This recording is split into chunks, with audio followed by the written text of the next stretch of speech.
This is the PR Podcast, a show about how public relations helps you tell your story to the world.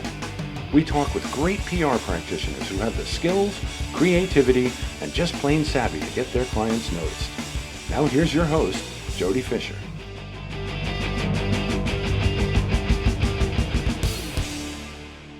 Hey everyone, and welcome to the PR Podcast. I'm Jody Fisher. Thanks for joining us. Well, before we get into the show this week, we wanted to give a quick shout out to everyone who has been on the show this year. Here, we're closing out 2021. You know, I had this conversation with somebody the other day. And this is every year, right? And in one breath, it was so long, and in the other breath, it went by so fast.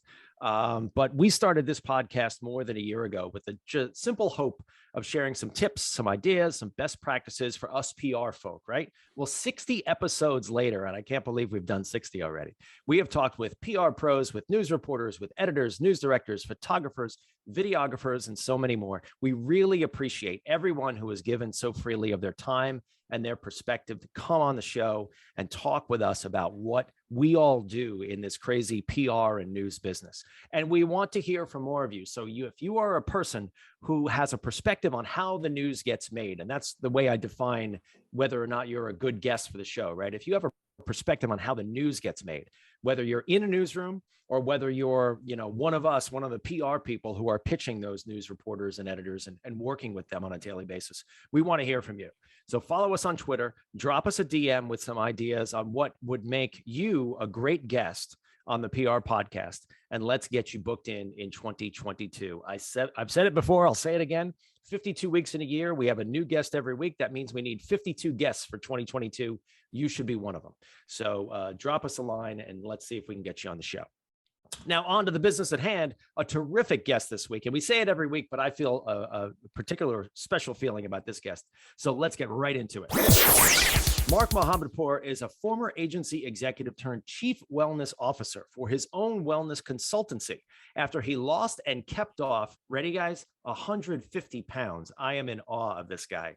His company, Chasing the Sun, offers health coaching tailored for PR professionals, and he runs wellness programs, workshops, and more, primarily for PR agencies and in-house teams. Mark, welcome to the PR Podcast. Jody, happy holidays.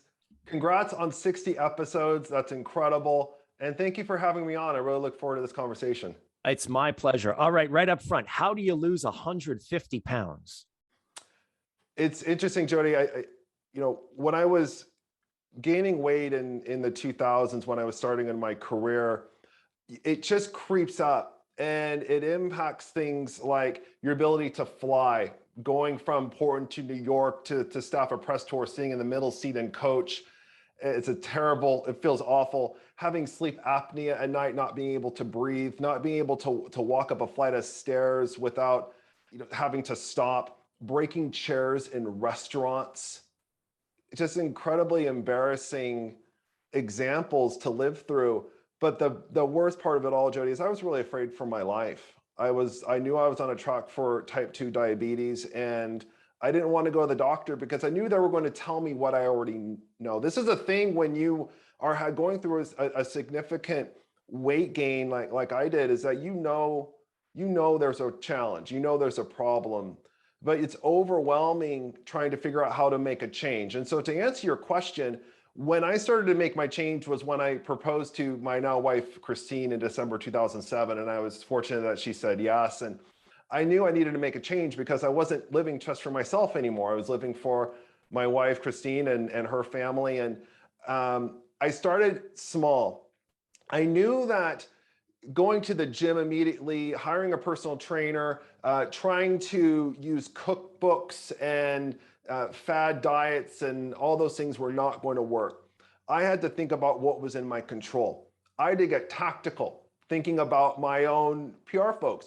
We try to get big picture when it comes to making a change, and it's saying, I want to lose 100 pounds in 9 months by doing all these things, and the math makes sense and it's objective focused and all that, but we have to get tactical, akin to the press release, the tweet, the newsletter, the things as PR professionals we are in control of. And for me, that focused on my breakfast.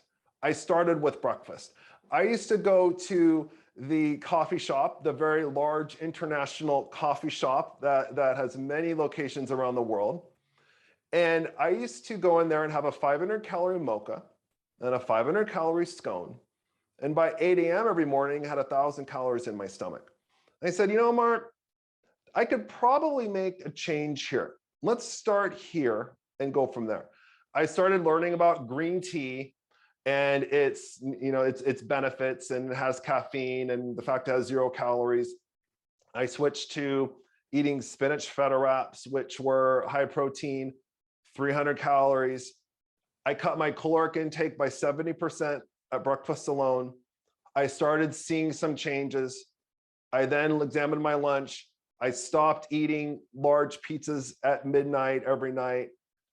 And slowly but surely, by trial and error, I figured out what worked. I started incorporating more exercise. I started feeling more confident in my clothes. People were making comments, Mark, what have you done? And that's when you start seeing the change. And so over the course of those following 9 months, by the time we got married in September 2008, I was down to 240. I had lost 110 pounds. No shakes, no pills, no hypnosis, ate less and exercised more. But then I was proud to say I kept that off ever since, and I've lost even more weight since then. But to answer your question, it started with the tactics. What was in my control? That's such a great perspective, and I absolutely love it. And I love the analogy to public relations too, right? Because we are control freaks a little bit about all the stuff that we do for our clients, whether it's the writing or the pitching or the tracking or the whatever. And I hear you, and I'm a brother in this as well, because I've most recently lost not 150 pounds, but I've lost a whole bunch of weight recently too, to the point where I weigh less than I weighed, the least that I've weighed since high school, which is a good 35 years in the rearview mirror. And I had to go down a pant size and the whole thing. And I hear exactly what you're saying. You feel so much better. You are embarrassed of yourself, and you're uncomfortable with yourself, and you feel like crap, and your psychology goes down, your emotions go down, you feel horrible about yourself. And the moment you can start to turn that around, and I did a similar thing, was just focusing on the little things, and it's all the eating. It's 90% eating, right? You and I know this, right? Exercise is awesome. Exercise is great. Get you moving, burn some calories. It's all about what you're putting in your mouth. And it's so true. And I love the analogy, like I said, that you make to PR, which is a great segue into the company that you created called Chasing the Sun. Tell us about the company and what it does for us PR professionals. Yeah, so Chasing the Sun is my wellness consultancy. I launched it in the fall of 2019. Jody, I did all the cool things before the pandemic. I started my own company and I got a dog. So I was the trendsetter. But it really came out of opportunities that I saw to enter a next stage into my professional career. By that time, I had worked at Weber Shandwick and at Edelman, had the honor of working with large companies like Microsoft, Samsung, the United States Army, Adobe, AMD. And I started examining my strengths as a PR professional, which was managing teams, managing people, and really making sure that they were set up for success. I took a lot of pride in making sure that the people that I was managing, that I was working with, were prioritizing their well-being, that they didn't feel burned out, that they didn't want to leave the client team. And so I was really focused on, obviously, not only client service, but really focusing on their well-being. I took a lot of pride in that. My relationship with the Public Relations Society of America, I was honored to be the PRSA Oregon chapter president in 2016. And I was examining my relationship with PRSA, and I'm a proud member. Still, I have my APR. I was examining my relationship with them. I was thinking about my weight loss journey. And I was thinking about my relationship with this profession. Jody, our profession is one of the most stressful professions out there. It's not just something we tell ourselves. There's data. CareerCast and others have said that our profession is ranked alongside, military personnel, air traffic controllers, surgeons, some of the more traditional industries that we would say deserve to have stress. And I say this because on the one hand, there's a saying, it's PR, not ER. And I think that's an important thing to remind ourselves of. But Jody, I will tell you that a lot of us in this profession have had to craft messages that have to be sent, received, and executed on by our publics that's saving lives. As school PR professionals, I speak with a number of people who run communications for school districts. This was even a challenge before COVID. And you think about all of the issues that they are living with. You think about all of our communications friends in healthcare and education and government, and basically every company that have to communicate COVID policies, workplace policies. All these things are to protect our employees. And I don't say this, Jody, to put pressure on ourselves. I say this to talk about the fact that our profession has purpose. Our profession is purpose. We're not just the people who know things last and are having to craft messages and be reactive. We are trusted advisors. And it takes a lot of mental and physical strength in order to make that happen. And all this started to come together. And I said, there's an opportunity here to really help make sure that we're empowering our PR professionals so that they can shine in the family room and the boardroom, because they have families, their parents, their sons and daughters, their friends, their colleagues. And I said, I'm going to go for this, and I'm going to focus on this group. I got certified to be a personal trainer and a health coach. And so that's part of what I speak with my individual clients on, my corporate clients on. But as it's evolved, Jody, over the last couple of years in the pandemic, I'm talking less about nutrition and types of exercise and more about how do we make time for ourselves and make ourselves a priority in an era in which we are online at 6 a.m. and we're offline at midnight. And how do we make time for ourselves in a way that we can make ourselves a priority?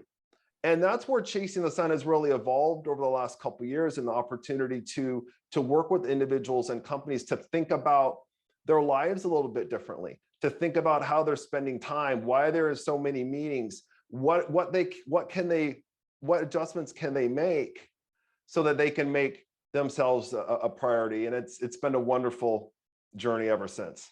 I think that's something that really gets lost in the sauce when we talk about what we do for our clients. We forget typically what we don't do or what we forget to do for ourselves, right? And it's sort of the analogy of the mask dropping from the ceiling in the airplane, right? Put yours on before you can help. You can't help someone else till you put yours on. We can't help our clients if we're not mentally and physically healthy and taking care of ourselves. So I think the way you've brought PR and wellness together is really, really genius.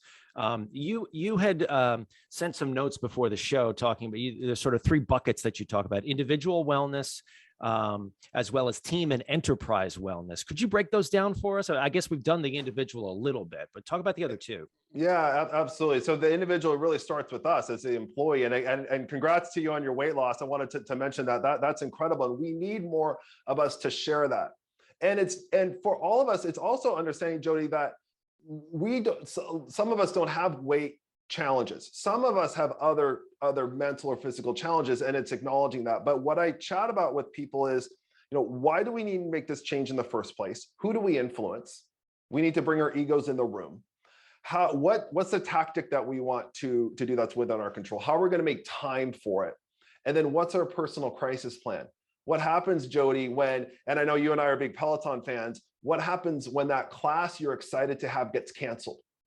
Or 5 minutes before you're supposed to start, you get a call from a client or someone with your family and say, you can't make that class. What's your plan B? So those are the things that I speak with individuals about, whether it's through my one-on-one clients or my corporate clients. Then let's talk about team wellness. I've worked on a lot of teams in my career, as have all of us. There are certain rules and expectations that every client team has, every in-house team has, as it relates to certain aspects of working together. Meetings, when we can take time off, when we're online and available. All of these factors are sort of these unsaid rules, undocumented rules about what it's like to work on a team. I want to start documenting them. I want there to be active discussions across the team as far as expectations on when you should be online, checking email? Why do certain meetings need to be scheduled? When can we take time off? All these sort of unwritten rules that when we don't know about this coming into a new account team or coming into a new agency or a new in-house team, and suddenly we hear, I just spoke with somebody just before our call who joined a company and they didn't learn or realize that there was a 4-month block of time throughout every year where there's a condensed schedule of a lot of events and activities, and it stresses out the entire company. And I said, why was that not discussed during the hiring process? Why was that not discussed during the onboarding process? And I think there are some things that are unknown that we need to ladder up. And so these are discussions that I facilitate with teams and be able to say, what's your workplace charter? What are your rules and engagement across the team? And the intent, Jody, is to reduce stress and anxiety so that people know what they expect coming in, so that they can set boundaries and hopefully be able to be more productive and want to stay. I was going to say that makes the team better, right? If you know if you know what the rules are going in, that's going to make the team function better. There's nothing worse than trying to find somebody in a crisis and you can't find them or what have you. Exactly. And I know that this isn't a 9-to-5 job, Jody. We know this, but there's a gap between knowing that it's a 40-hour work week and kind of the unknown. And what I want to do is make our communication a little bit tighter and a little bit more transparent across our team. So that's team wellness. And then as it relates to the enterprise, it's 2 parts of that. It's the executives and making sure, not only from the top down, but for new professionals and more junior staff from the bottom up, that there's an active dialogue as far as their well-being, what it means to them, how they're influenced, and what's important to them, and making sure that there's clear dialogue. Everything from executives who may have a family, maybe online at 11 o'clock sending email or working. I can't tell them not to do that. But what I can recommend is saying, do you need to send that email at 11 o'clock? Do you need to send that email at 4:59 on Friday? Even if you don't expect your team or your colleagues to respond, can that wait until Monday? Because if you send all those emails, people are going to read them over the weekend. And then they're going to think every other weekend, I'm going to have to review those emails. And it perpetuates. Again, this isn't a 9-to-5 Monday through Friday job, but there's a gap to fill, and having some discussions around that is important. The other part of this, Jody, is there's a lot of increased emphasis on wellness benefits, which is great. We're seeing this. We're seeing more benefits from HR on mental health and physical health, whether it's related to stipends or mobile applications, therapy, which is wonderful. As employees, and as an employee myself, I remember getting communications from HR, and they mean well, but it might be 8 PDF files from all the different vendors of all the different things, and there's a call to action to click a link to go to an intranet with more information. And I think, Jody, there's an opportunity here as communicators to partner with our employee comms or HR teams to be strategic and think internal channel strategy about how we're communicating all of those benefits to our employees so that they use them, so that they don't burn out and end up costing companies more in health insurance. And so that's where I mean about enterprise wellness, but it really starts with the individual. But if you think about it in terms of the individual, the team, and the enterprise level, to me, that is an effective approach to making sure that the entire organization and all their employees are prioritizing their well-being. There is so much to unpack. There are so many great ideas. And I love even the simplest concept of like the 4:59 on a Friday email. You know, you'd never pitch a reporter at 4:59 on a Friday. Why the hell are you sending your team an email at the same time? Even if you start with, this can wait till Monday, but you know, I mean, it's even if you're the nicest boss in the world, it's stressing your team out. They're thinking about it all weekend. And then they're figuring out, oh, their brain is already back on Monday when they're supposed to be unplugging for Saturday and Sunday and recharging so that they can come in and be productive on Monday. Just so many terrific ideas. You have a great blog that is on the PRSA website, and I would urge people to check it out, called How to Support the Wellbeing of New PR Pros. A lot of the ideas you just ran down are in that blog. And I think it's a terrific roadmap, both for employees and employers. Whether you're the head of an agency or whether you're the client working with an external PR team, I think there's terrific ideas in there that don't even just apply to PR people. I think they apply to any employee across the spectrum. Something else I wanted to talk about here today is that you have your own podcast. And the first episode, I went down the list, I listened to a couple, but the very first episode was, have I introduced you to my amazing wife and personal hero, Christine? And the first question I want to ask you is, how did you convince her to get on your podcast? Because my wife would never come on my podcast. Oh, it's a great question. She's just been a wonderful partner. I mean, she's my best friend, and I couldn't have gone down this journey without her. She's been incredibly supportive, and she's been a great partner through all this. She's an HR executive herself, and so she's been incredibly impactful in how I think about this and how to engage with the HR community as well. But she's more than willing to participate, and so it was wonderful having her on, because this wouldn't happen without her. And that's what I wanted to really talk about is let's discuss the importance of having a support system, whether it's at home or at work or both. You know, we all have our own networks of people we can lean on, especially in hard times, but you got to lean on people even when times are good, right? Talk about the support system and how that plays a role in overall wellness. Yeah. So, it's interesting. When I made this journey, this was before Facebook, at least outside of the university system. So I was not in college when I was going through this change. And so I didn't have access to Facebook. MySpace wasn't really, a place where people would see my transformation. And so I wasn't blogging. And so I didn't have an online support system. It was primarily my wife and my friends and my family who would see these changes, and I would get the feedback. And I felt very alone as far as this is concerned. And I wouldn't recommend that at all. It was just, I was alone making this change.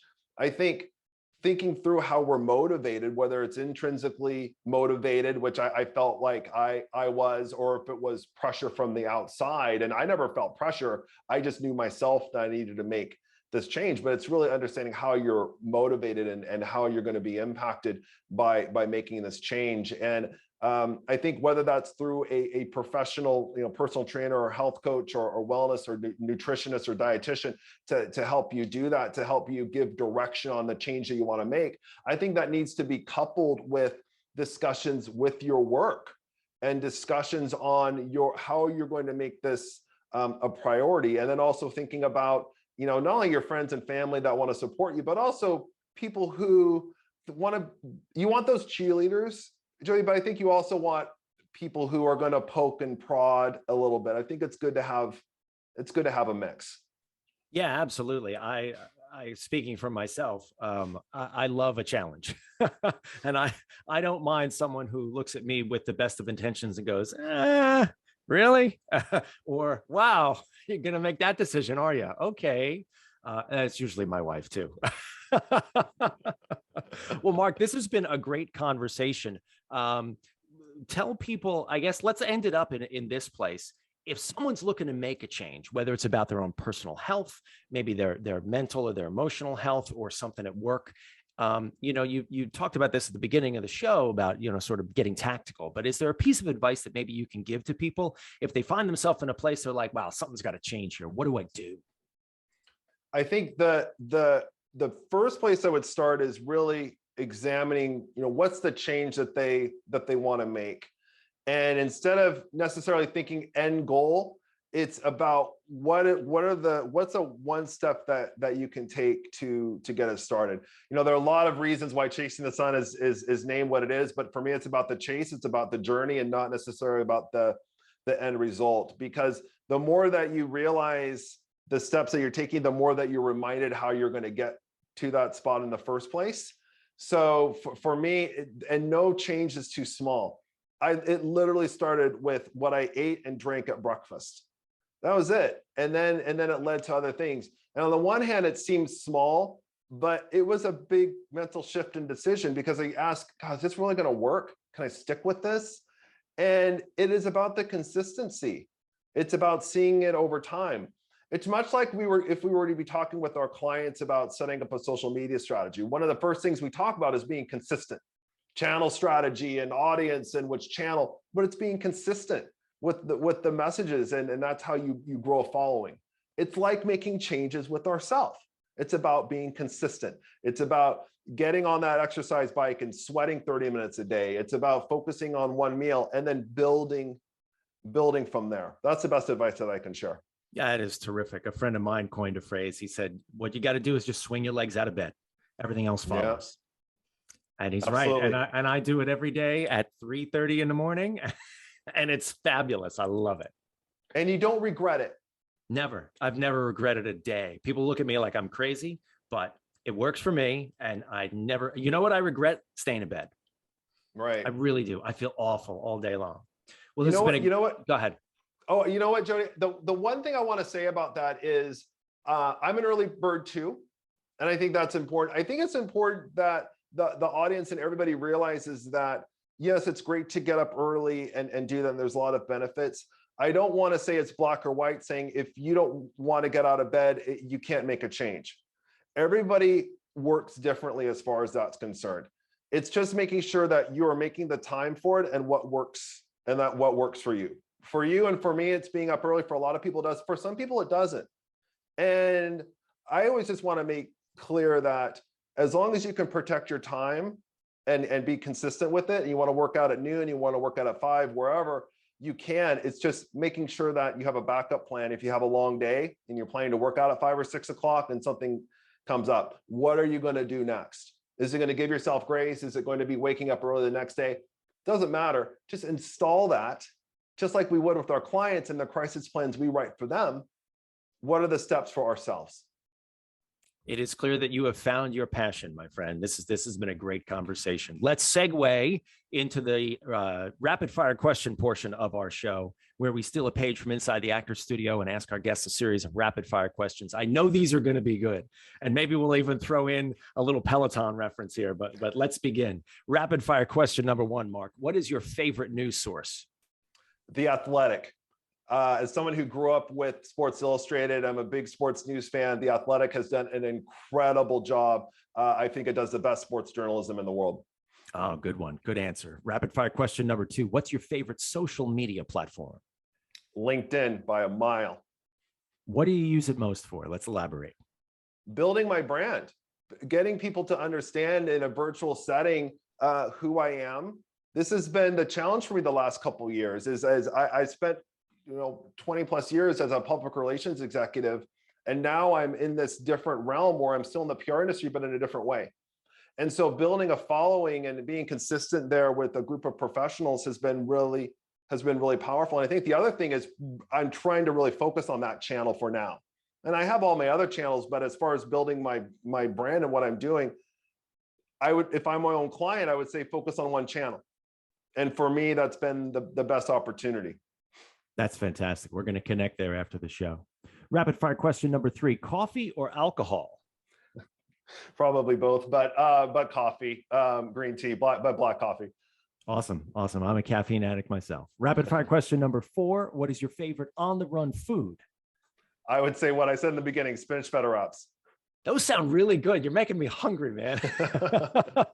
Rapid fire question number 5, what do you want to be after you finish this career? I'm a huge soccer fan, so anything soccer related, writing about soccer. I'm a huge soccer fan of the Portland Timbers here in Portland, Oregon, and the U.S. women's and men's national team. So anything regarding the sport. I've got to imagine you're a Ted Lasso fan then too. Huge. I think it's done so much for soccer in this country, and no one expected it, but it's a wonderful story. It's so well done, and even if you like soccer or don't, you'll appreciate it. Yeah, sure. You don't even have to like sport. It's not about sports. Sports is just the backdrop, right? It's a wonderful show, and I think it came along just the right time. Where we just, I think as a culture, we felt awfully beaten up by a lot of things. Let's just leave it at that. A lot of things. And we needed something to just make us feel good. And boy, that show makes me feel good. It's kind of like my favorite movie, It's a Wonderful Life. It reminds me of that a lot. We need those programs that, regardless of where you stand on certain issues, that as a collective, we can all believe in. And you're absolutely right. Ted Lasso is a perfect example. That's wonderful. Well, Mark, this has been a great conversation. Please let people know how they can find you and Chasing the Sun online. Well, likewise, Jody. Thank you for having me. So my website is chasingthesunpdx.com. You can email me at Mark, M-A-R-K, at chasingthesunpdx.com. I'm on Instagram or Twitter at Markmo, M-A-R-K-M-O-H, as well as on Peloton. My handle is Markmo, M-A-R-K-M-O-H, and LinkedIn as well at Mark Mohammadpour. All right. We will be connected every which way to Sunday after this show, Mark. Thanks again for being with us. And thank you, everyone, for listening. Please remember to subscribe to the show. Connect with us on Facebook, Twitter, and Instagram at The PR Podcast, and send us a question or a comment. Our intro is by Christopher Appold. You can find him and his fantastic photography on Instagram at Christopher_APPOLDT. Check him out there and hire him for all your photography needs. You can find me online at Jody Fisher on all the socials and on the web at jodyfisherpr.com. We'll see you next time on the PR Podcast.